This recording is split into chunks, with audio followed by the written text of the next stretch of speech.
Hi, welcome back. We're now going to take a look at the profile page for an individual student. This will show you what information is available about each student.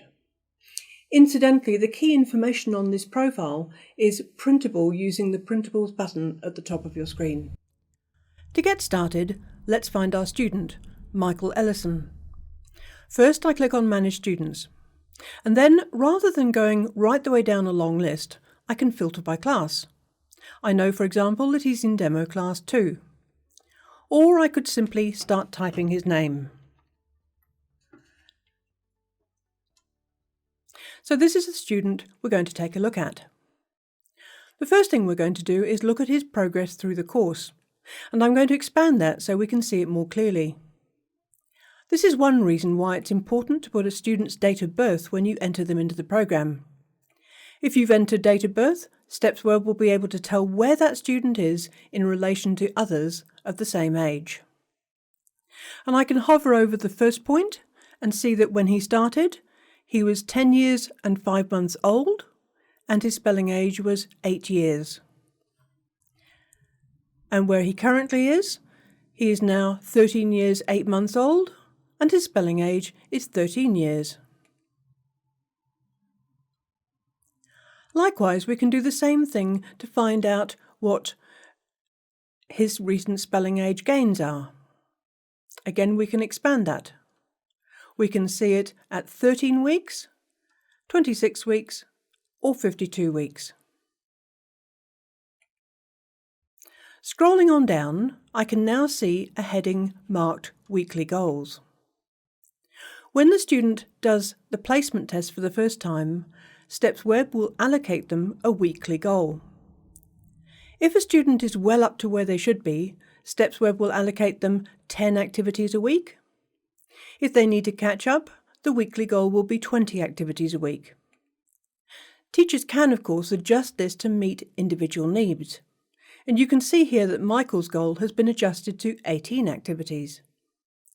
Although a minimum of 20 activities is ideal for struggling students, it's better to adjust this goal to an achievable one where there are other reasons why 20 may be too much for a particular student.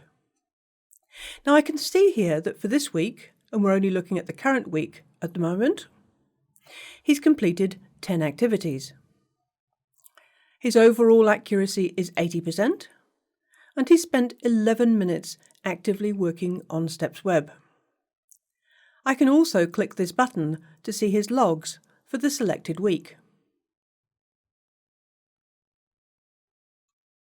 For example, I can see that he made mistakes with the words mountain and volcano.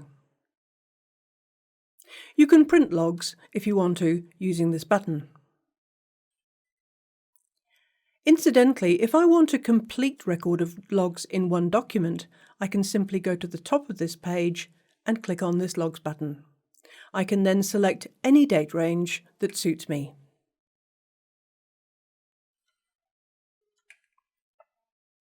We'll scroll on down again, this time to the summary section. This shows me what he's done in the chosen time frame.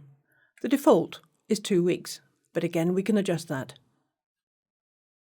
In terms of different aspects of StepsWeb, I can see that he's spent most of his time on the course, but he's also done a couple of games and an individual word list.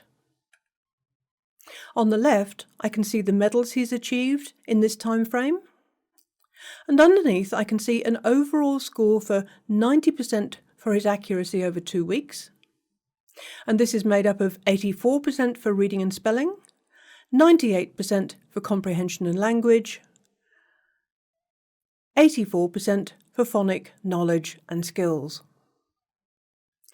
We can now scroll further down and see more information. I can see his date of birth here, and I have some information about his learning settings.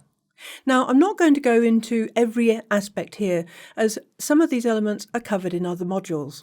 We're just going to have a look at the basic, most important information at this point. So, for example, I can see that his current level is level 15, and that tells me also what that equates to in terms of spelling age. I can also see his weekly goal here. If I scroll a little bit further down, I can see his username, and I can click to see his password. On the right, I can see Michael's current word list. I could click the Printables button to print out any one of these worksheets or supporting games for this list. Now, under the Classes section, I can see that Michael is in Demo Class 1 and Demo Class 2. I could click here to add him to another class. Let's put him in Room 3. Below this section, we've got a Certificate section, and here we can see and print any of Michael's certificates for completing levels. Each certificate is automatically generated for you, and it lists how many gold and silver medals were won on that level. At the very bottom of this profile page, I can see the results of any tests which have been taken. Again, we're not going to go into this in too much detail just at this stage, but you can see here that there's a Print PDF button if you want to print out the details of that test, which includes all of the errors made. And if you print out the button marked Placement Information, you'll see some information about the spelling test and guidance on adjusting levels if necessary. So this completes our overview of the profile page for individual students. If we click on the Printables button at the top of this page, you'll see that it's also possible to print out a summary sheet giving the main student profile information. Now we can just click back to go back to our Educator Welcome screen.